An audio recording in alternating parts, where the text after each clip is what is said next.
La jeunesse, le premier événement olympique sur le sol africain. Mesdames et messieurs, merci d'accueillir très chaleureusement le président du Sénégal, Monsieur Bassirou Diomaye Faye.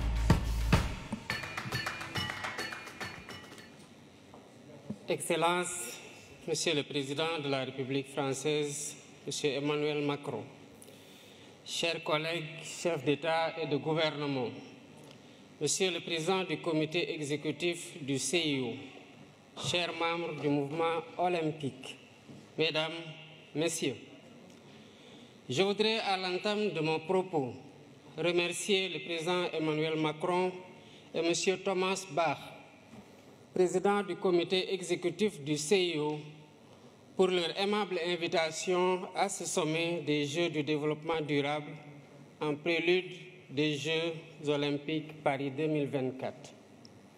J'adresse à la France, pays hôte, et au mouvement olympique mes meilleurs vœux de succès pour ce rendez-vous de l'excellence sportive mondiale et de la fraternité humaine. En nous réunissant ici sous le sceau, sous la bannière de l'olympisme, nous faisons vivre toute la tradition antique de la trêve olympique, célébrant les idéaux de paix, de sécurité et de compréhension mutuelle entre les peuples. Cette tradition nous rappelle que le sport n'est pas que compétition. Il est aussi une humanité qui rassemble les peuples au-delà de leurs frontières et de leurs différences. C'est tout le sens de la résolution de l'Assemblée générale des Nations unies sur l'édification d'un monde pacifique et meilleur grâce au sport et à l'idéal olympique. Cependant, force est de constater que l'idéal olympique est aujourd'hui mis à rude épreuve par la tragédie de la guerre, de la violence sous toutes ses formes et des inégalités sans cesse croissantes au sein et entre les nations. Mesdames et Messieurs, ce sommet qui s'inscrit dans la continuité du pacte de Paris pour les peuples et la planète et la perspective du sommet de l'avenir en septembre prochain à New York nous interpelle sur l'urgence d'œuvrer de façon plus résolue à la réalisation des objectifs de développement durable.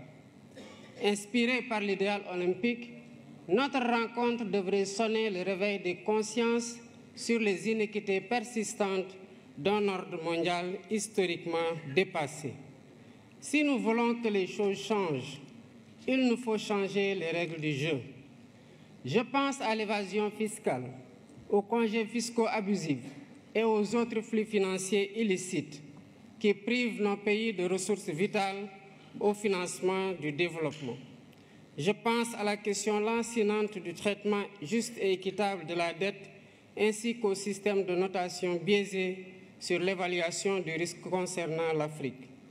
Je pense aux conditions inéquitables de la transition énergétique, quand certains partenaires interdisent le financement à l'étranger de sources d'énergie fossiles, y compris le gaz, alors qu'ils continuent d'utiliser eux-mêmes des sources beaucoup plus polluantes comme le charbon. Je pense à l'architecture de la gouvernance économique, politique et financière mondiale, héritée de la Seconde Guerre mondiale, dont la composition des organes et le processus de décision ne reflètent plus les réalités de notre temps. À maintes reprises et à juste titre, le secrétaire général des Nations Unies a alerté sur le risque de fragmentation d'un système international obsolète et non inclusif. À l'évidence, un système qui perpétue le statu quo et ignore les besoins légitimes de sa grande majorité crée les germes de sa remise en cause et la recherche de voies alternatives. La mutation du groupe des BRICS en un sud global plus large montre à quel point le système international est contesté et combien il urge de le réformer pour le rendre plus inclusif, plus juste, plus transparent dans l'intérêt compris de tous. La réforme est possible si nous y mettons la volonté politique nécessaire.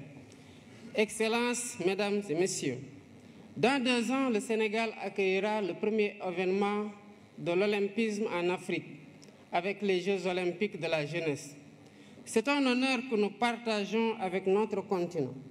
Merci au président Thomas Bach et merci aux membres du CIO pour le choix unanime porté sur le Sénégal pour abriter ce rendez-vous historique de la jeunesse mondiale.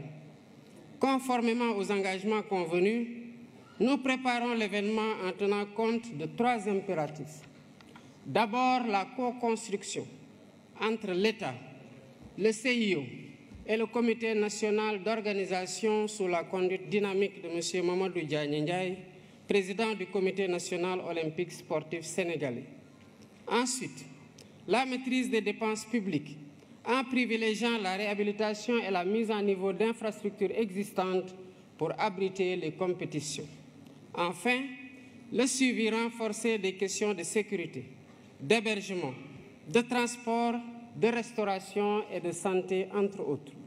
Je remercie le CIO et tous les partenaires qui nous accompagnent pour faire cette première de l'olympisme en Afrique une fête de la jeunesse du monde et une réussite collective dont nous serons tous fiers.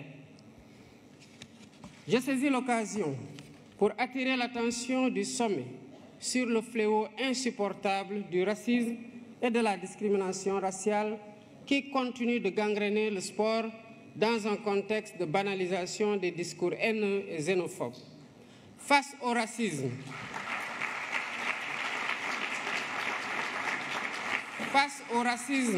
et à la discrimination raciale, nous devons rester debout et intransigeants. C'est ainsi que nous pourrons mieux protéger les valeurs cardinales de l'olympisme et célébrer ensemble sa magnifique devise « Citius, Altius, Fortius ». Je vous remercie de votre aimable attention.